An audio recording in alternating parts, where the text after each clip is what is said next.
Hello again, I'm Stephen Wells, the host of the Motoring Weekly podcast for the Australian Historic Road and Racing community, and this is episode 172.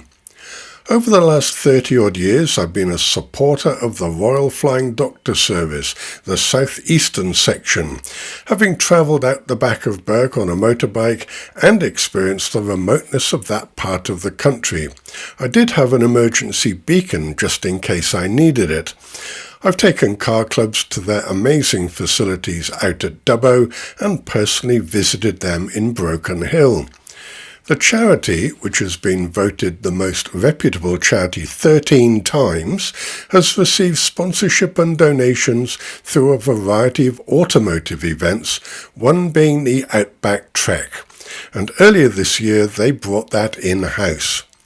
Recently I interviewed Matthew Tosolini, who has joined the Royal Flying Doctors as the head of motoring events, who provided his experiences on a number of treks. Listen to episode 170 for that interview. Now it's the turn of some long-term trekkers, Matt Vicchi and Josh Graham, who were introduced to the annual event by Josh's father John, known affectionately as the Captain, who has been involved in nearly every one over 35 years. Matt and Josh described their experiences not only as an entrant but also building cars to take on the Outback. So here's the interview with Matt and Josh. Welcome to Matthew and to Josh. It's good to catch up with you guys and to learn more about your experiences as being, I believe you're called trekkers. I spoke with Matthew a week or so ago, but I first wanted to find out a bit more about you guys. You've done quite a few of them together. How many? Is it 4 or 5 you've done now? Yeah, I've done 4. I did do one in 2016 that was a partial trek, the old wet the whistle situation. But no, I have done the last 4 in a row, or many to come, I'd suggest. Yeah. And what for both of you? What was the impetus for getting involved and actually getting into a car and getting into the middle of nowhere? Well, it all started with my father, actually. He started doing trekking in about 95. I think it's 35 years. He's done 35 treks. So I've grown up with it, with my dad always doing them. And that's how we sort of knew about it. That's how it sort of came into our life. And I met Matthew through as a young apprentice tiling and doing a building course, and we became sort of very close friends at that time, and we've known each other ever since. And we just sort of took a bit of interest in what Dad was up to with these treks, and he was very passionate about it and the cause, and we just, as we got older in life and our situations changed, it became something that we became interested in doing. Yeah, that's good, because that was actually one of my questions for you, Josh, was about how many he'd done. So he's done virtually all of them, has he? I think there's 5 treks. I think it's 40 years this year that the trek has been going for. It was founded in 1990. So, the 35 is nothing to sneeze at. No.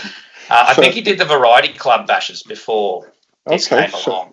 Yeah, so he's well and truly experiencing getting out and dealing with all of the intricacies of getting out into the bush and navigating, etc. What was it like then growing up with your dad doing that? Because I guess you always had some kind of vehicle out the front that had sponsorship banners on and all sorts of stuff fitted to it. I think back to my youth when my father built farm equipment, and there's always something going on.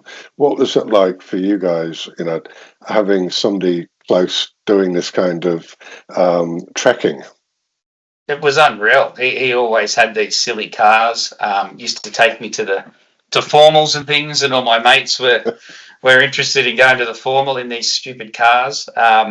He borrowed his brother's car. It was the first car he ever had, and it was an old HR Holden. And one of his mates was a plumber, and they would didn't know what to do to make it look silly, so they put a toilet on the roof and put this mannequin on the toilet and dressed it all up, and there was this stupid looking car with stickers all over it driving around town with a dunny on the roof, and my friends loved it. We thought it was great.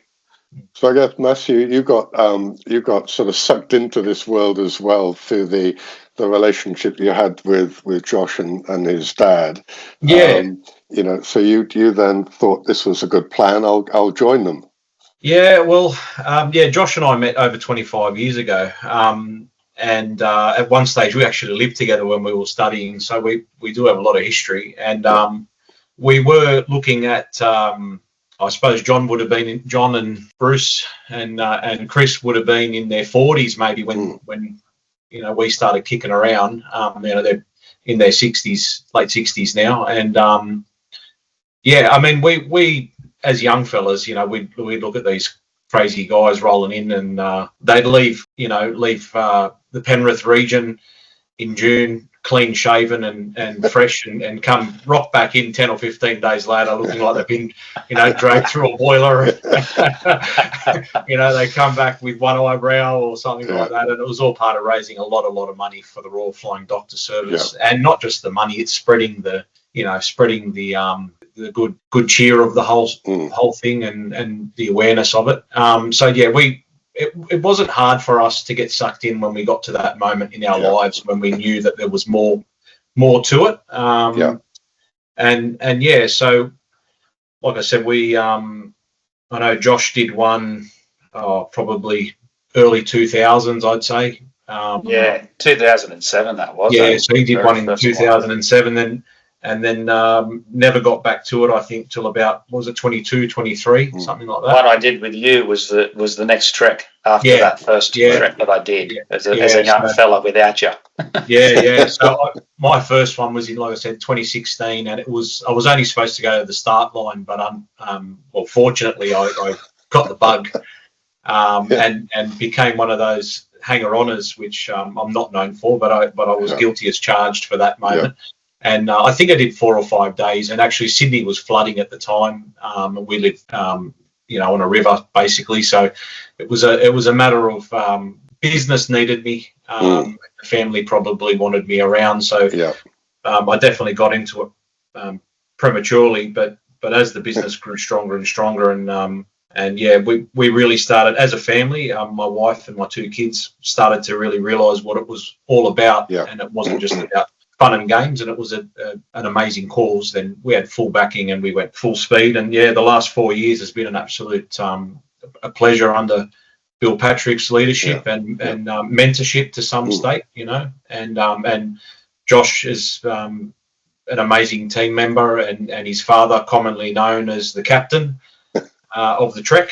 He couldn't do an apprenticeship under a better man and a better team. So that's how I got sucked into it. Yeah, and I guess once you've got into that environment, as the bug hits you, and you think, well, actually, it's for a great cause, and it's also quite challenging. So, it's something that you get a lot out of, both personally and from the community. No question. Yeah, I know that no matter what pressures I'm under, once we head west over the hill, the challenges that we face on a trek are far greater in many ways than what we do in a business sense day to day.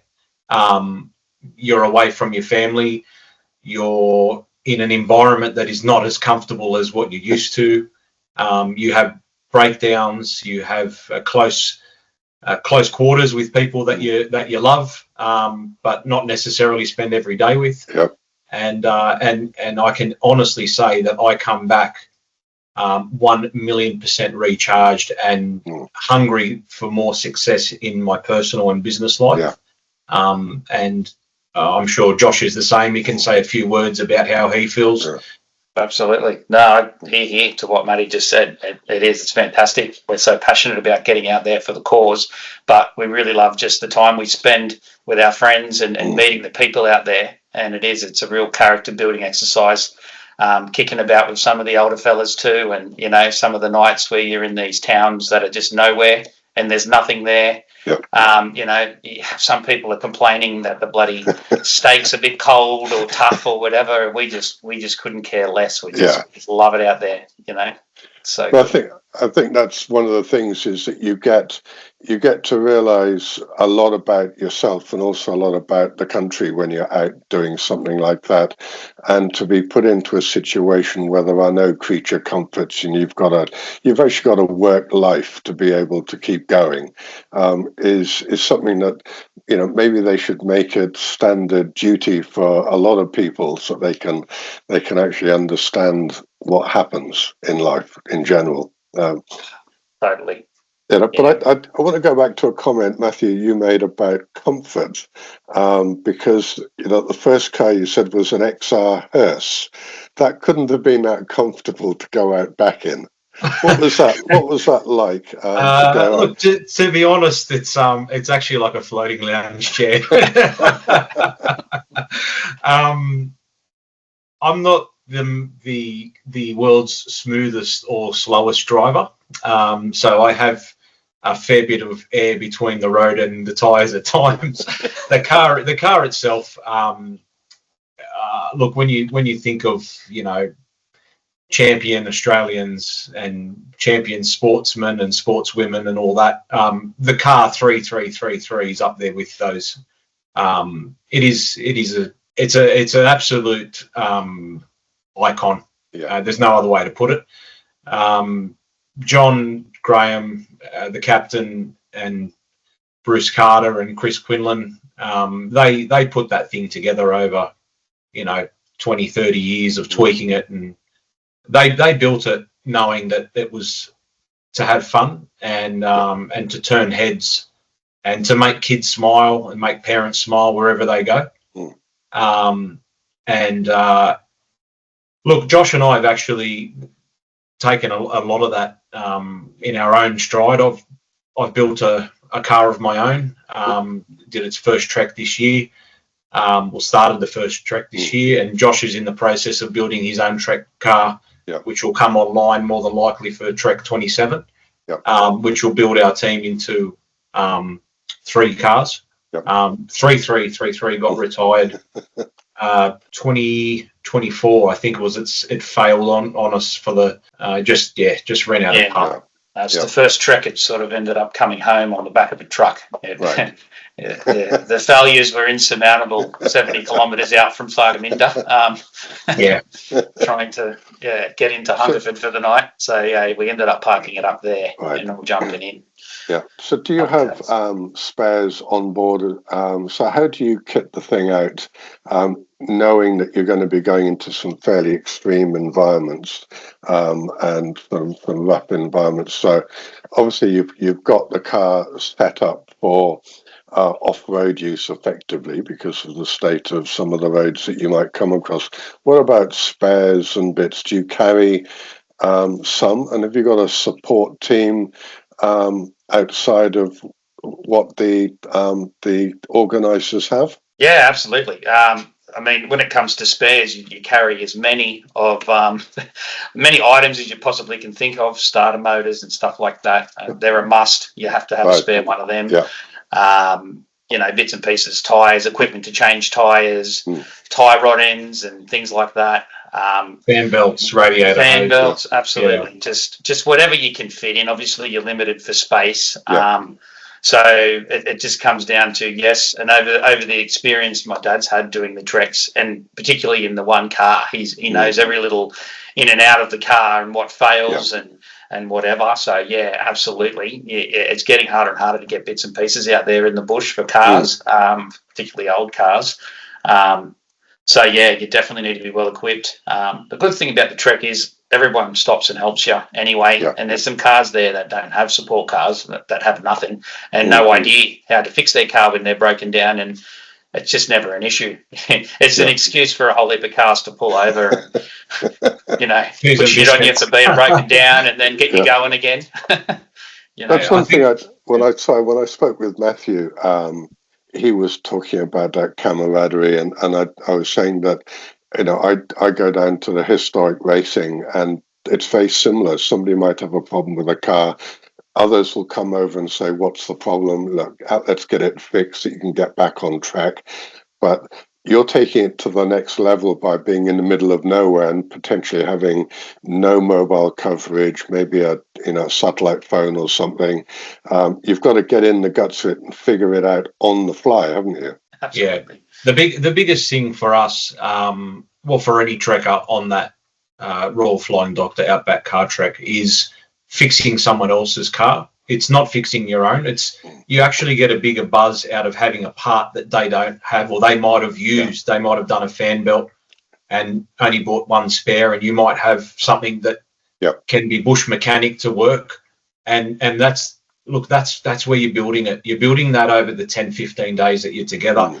And like John, the 30 years that he's been, trekking, and there's a lot of names there that have done 25 years and 20 years and 15. And I think you start getting serious when you hit a 5-year mark. That's really your first badge. Yeah. You get a virgin badge, as Bill Patrick calls it. Your next real accolade is, in my eyes, and when you're serious, it's 5 years straight. That's good commitment.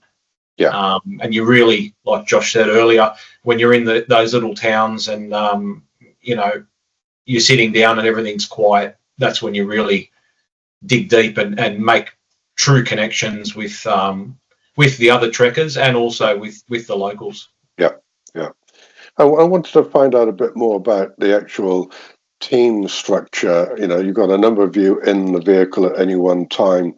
How do you split driving and navigating and other bits and pieces? Is that sort of done on the fly, or do you have a set sort of pattern between you? We had a rotating seat system on one of the treks. There's no rhyme or reason to the way we do it, because that can change depending on what sort of night the driver has supposedly had the night before he's meant to drive. But the trip in WA, we had a system where we were just rotating clockwise around the car, basically.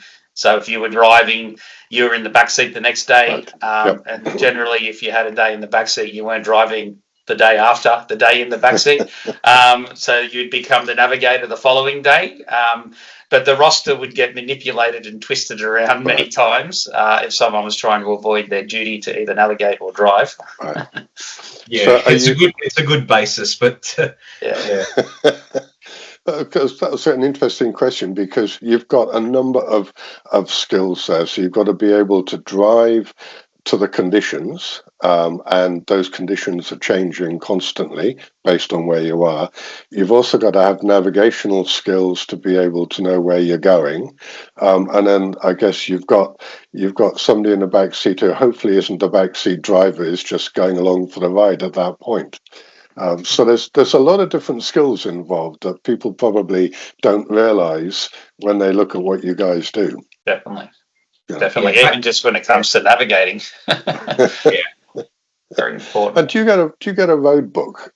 So when you start, are you given a road book with directions, or I know some valleys you get an endpoint and you're told, okay, these are the sort of the areas you've got to either avoid or use.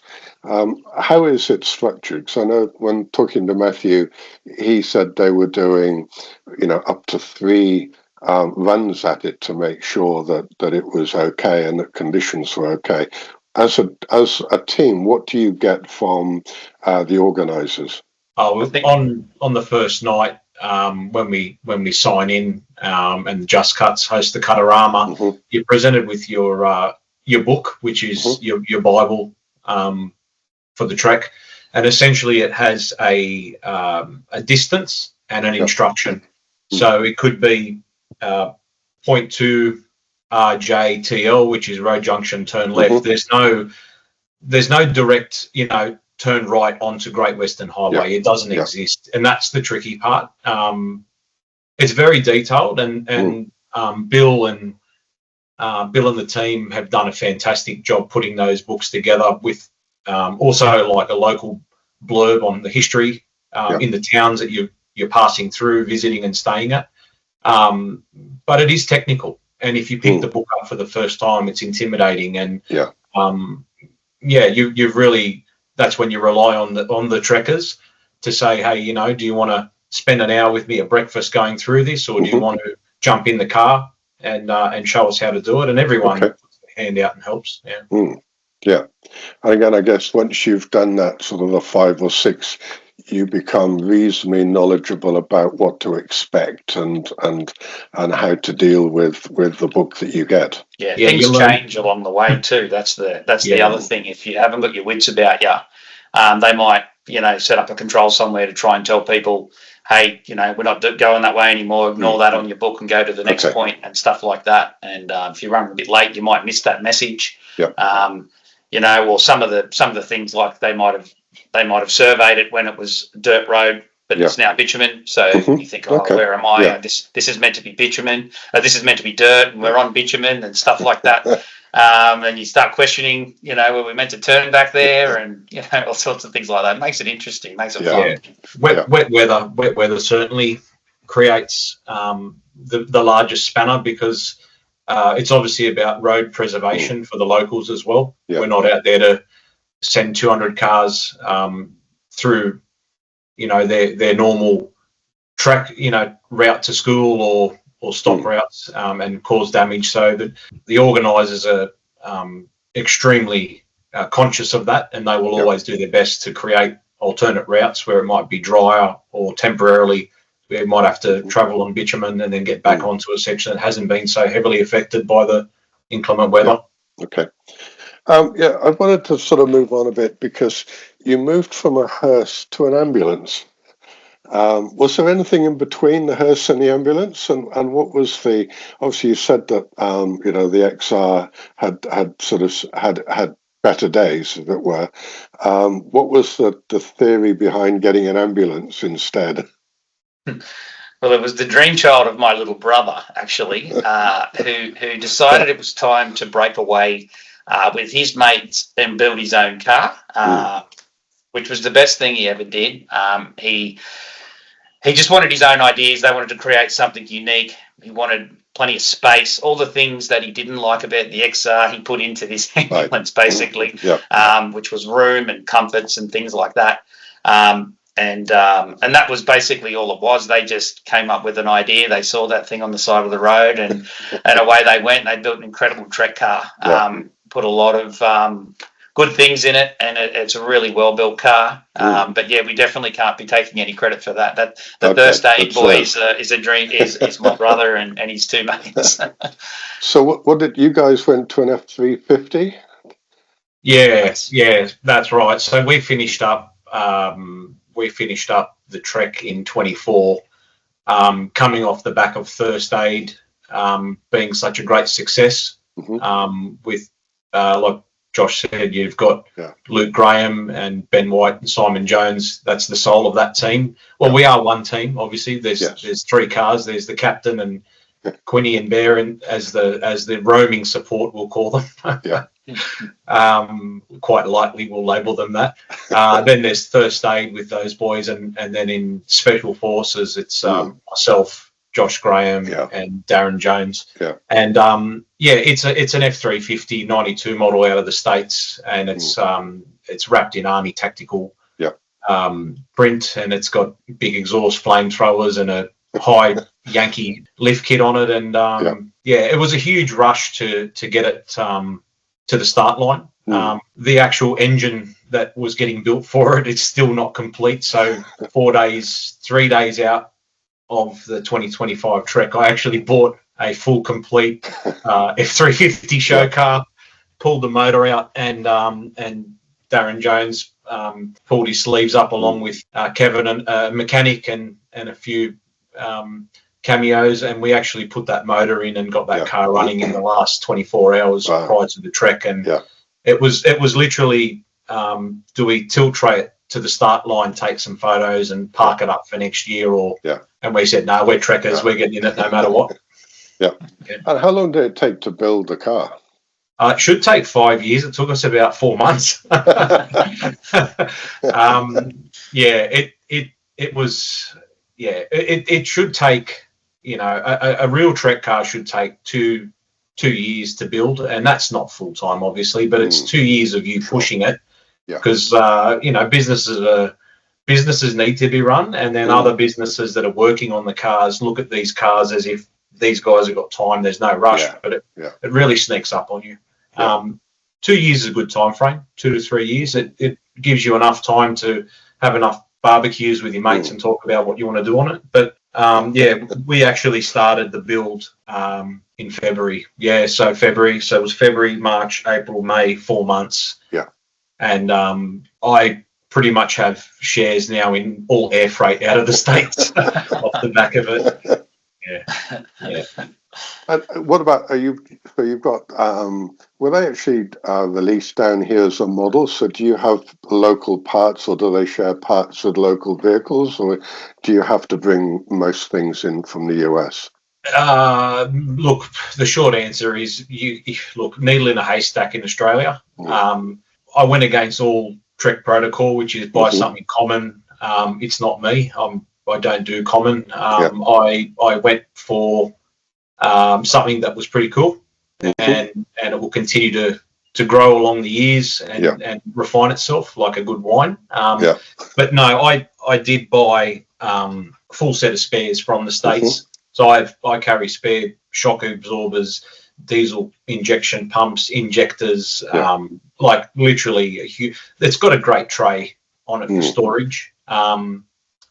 So we really loaded up whatever we thought we could possibly use. And so, Josh, you've also going to build one as well. Is that also a 350?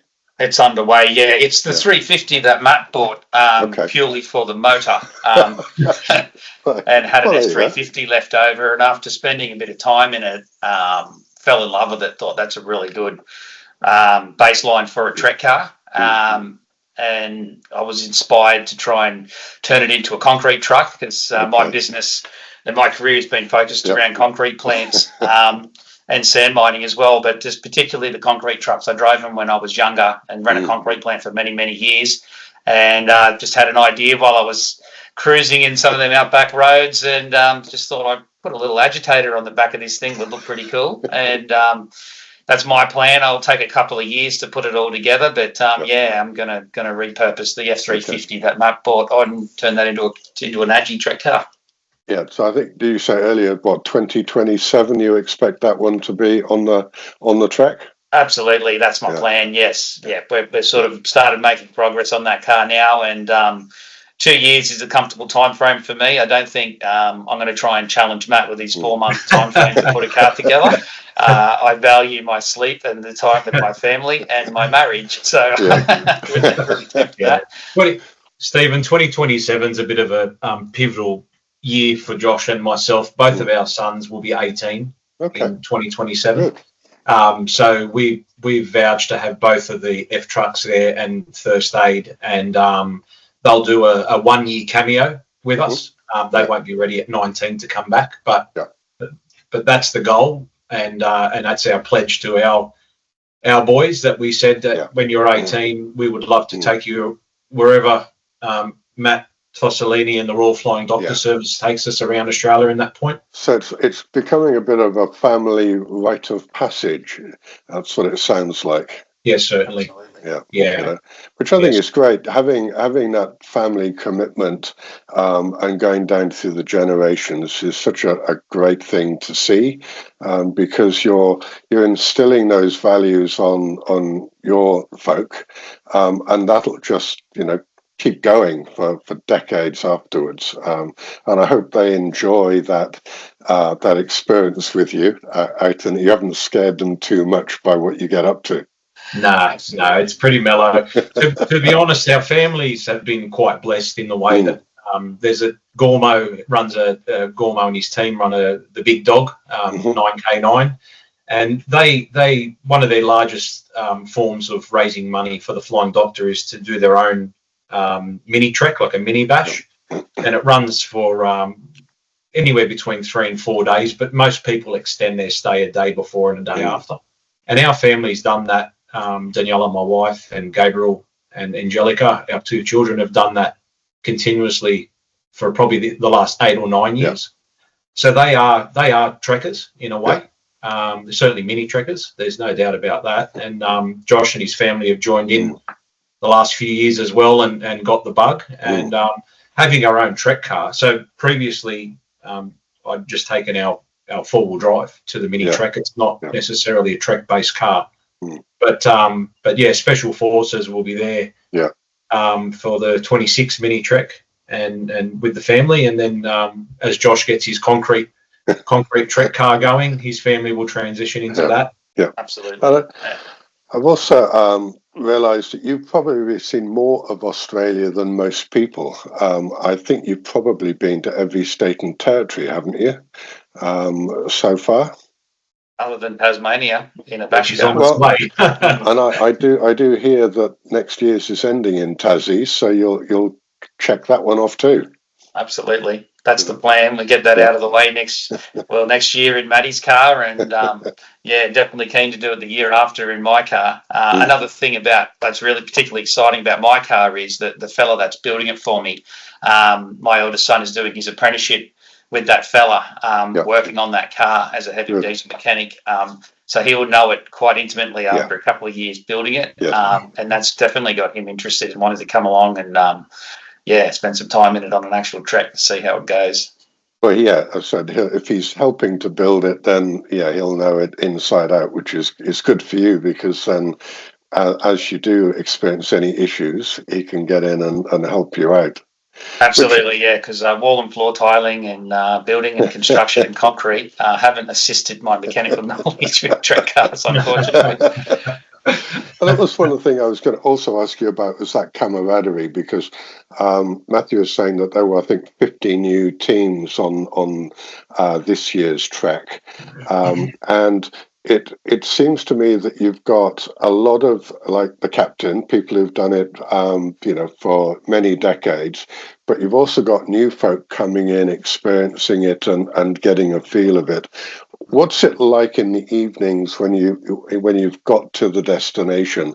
What's the typical, sort of a couple of beers and war stories, as well as helping people out on the trek? What's that like as a group? It's the best feeling. It's what we love about it. We always, sometimes you find you might end up in a different town to where the trek group is, and it's just not the same. There's nothing better than just pulling up into the town, making it, filling up with all the boys and getting into that dinner and, geez, that truck was a bit rough, and what about this place? And, all the experiences you're sharing that with everybody, and we love it. It's a fantastic part of it, just that camaraderie that you build, chatting about your day and your experiences with everybody that's on it. It's fantastic.